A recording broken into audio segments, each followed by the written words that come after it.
welcome back to Jody Hughes Music. And you've probably been in one of those jams before where people start calling keys that you haven't practiced in a whole lot. Like maybe you've been spending all this time practicing in G, C, and D, but what happens if you go to a jam and the guitar player's like, I want to sing and play this in E. Guitar players, they love E because lots of open strings on the guitar, but E is not the most banjo-friendly key, if you will. So what I want to do today is show you how I play in other keys. We're going to start with the key of E. And, you know, a lot of times people are familiar with this one, but they miss this one up here. So what I want you to do is I want you to grab your C chord. Hopefully you know your C chord there. And I'm going to take my pointer finger that's on the second string, and I'm simply going to just move him over to the first fret of the third string. And this is going to be my E chord. And by the way, my fifth string is capoed up to B there. So you want that. And I'm going to grab this chord here. And I like this. I tell my students this is kind of like the Johnny Cash sound of the banjo. You know, you have that kind of low, maybe bluesy kind of sound, or old country, if you will. And one of the rolls that I use is kind of almost like Travis picking or something, is 4, 2, 3, 1. So I do this. I'll go and then 2, 3. So it's like a little bit of a hold. So 4, 2, 3, 1, 2, 3. And that's what I like to use. And then when I go to the A, which will be the 4 chord, and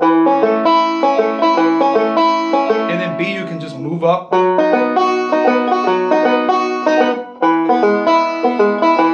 if I want to just get like a kind of a fun sound going.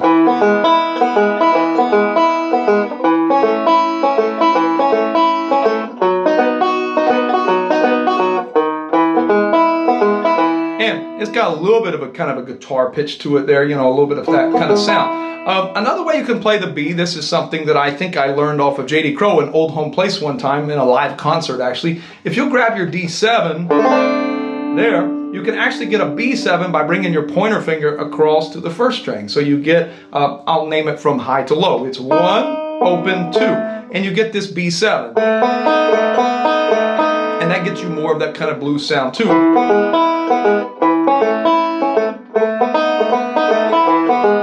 Or if you want just 1 to 5.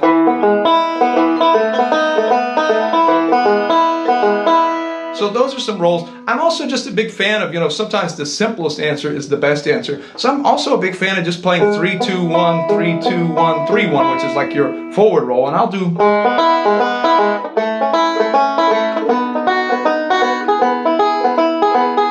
swinging it, if you will. But so let's get into some more kind of ideas that I like to use in the key of E. So another one that I use, sometimes people call these sixths, is walking down there. And what I'm doing is my finger's on the 6th fret of the first string, and then the 4th fret of the 3rd string, and then I'm leaving the 2nd string open. And the reason I'm doing that, going out of tune there a little bit. The reason I'm doing that is that B is the 5th of E. So it kind of works if you leave him open. You get you know, a little bit of a different sound, but kind of drony, if you will. And then I can move it down.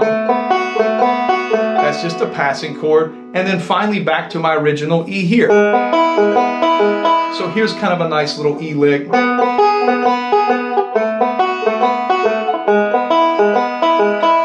Faster,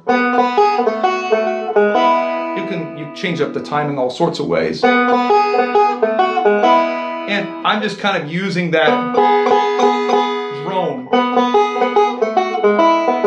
maybe a reverse roll.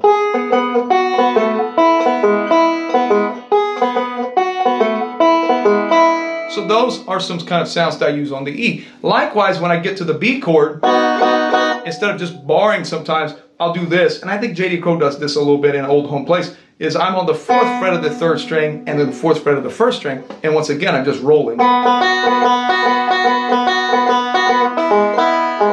So you can get kind of like an E, A,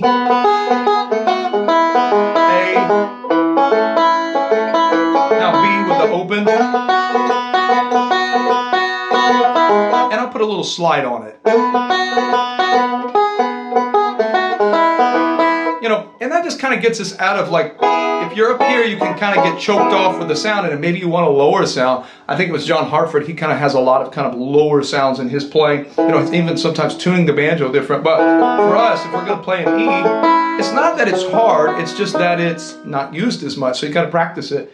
Okay, so let me show you some A licks now that I use in the key of E. So here's another A lick that I use. Is I start on the melodic scale, A, B, C sharp, and just run that little fragment there. So once again, that is the 7th fret of the 4th string, 2nd string open, and then 6th fret of the 3rd string, and then I just go right back down. So A, B, C sharp, A, B. So I might...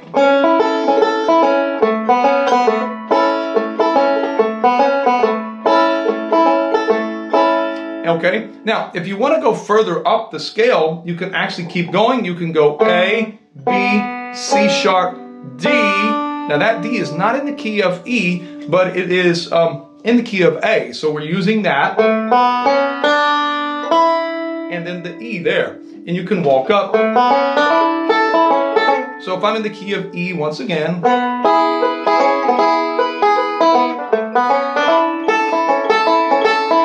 Something like that is a nice A lick. Another one that I use is if I go up here to my bar chord, I just pop in and out of the 4th fret of the 1st string. So I do something like this. And all I'm doing down here, 3, 2, 1, 3, boom, hit the 1st string. And you can also hit the 4th fret of the 3rd string. So the great thing about the banjo is things are very easy to transpose or move up and down. So you might do something like this for A,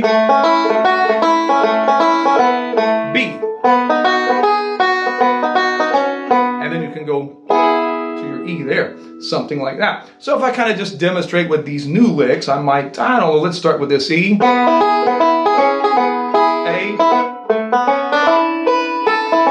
B,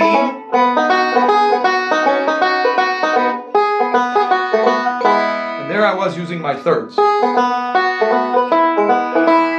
So I really like this kind of sound of not capoing up and just playing out an open E. I'll give you one last one that I use for E. Is I like to drone off of the 2nd string because that's the 5th of E or the B. So a lot of times I'll do an inside roll, and what I mean is I'll go 4, 3, 2, and I'm going to be hitting the 2nd string with my middle finger. So it's going to be thumb, index, middle, and I do something like this.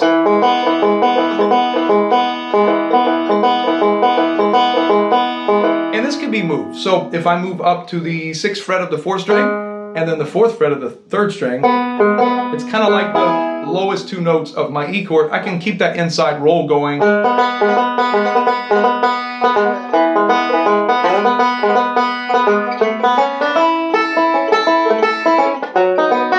going to move it down. So I just took this down 2 frets and then E. So those are some ideas you can use for the key to E. Hopefully this helps you out. Kind of what I'd like to do over the next course of, I've got some performance videos coming, but I'm also going to keep teaching. And I kind of just want to open up new ideas in the different keys. I may even do another video on some more E patterns because there's just not enough out there. Teach you how to play an E, F, maybe B flat without a capo, something just a little bit different. So, you know, when you're in a jam and people are changing keys really fast, or you don't have time to capo or something like that, you have some ideas of things to play. Okay, you guys, please visit my website, Jody Hughes Music. I've been getting lots and lots of traffic there. Man, it's really kind of taking off. Thanks for all the subscribers out there. I so appreciate you guys. It means so much to me. And please, you know, share the video, subscribe, click like, leave me a comment. Tell me, you know, what you would like to see from me, how things are going in your own banjo journey. But you guys take care. Thank you so much.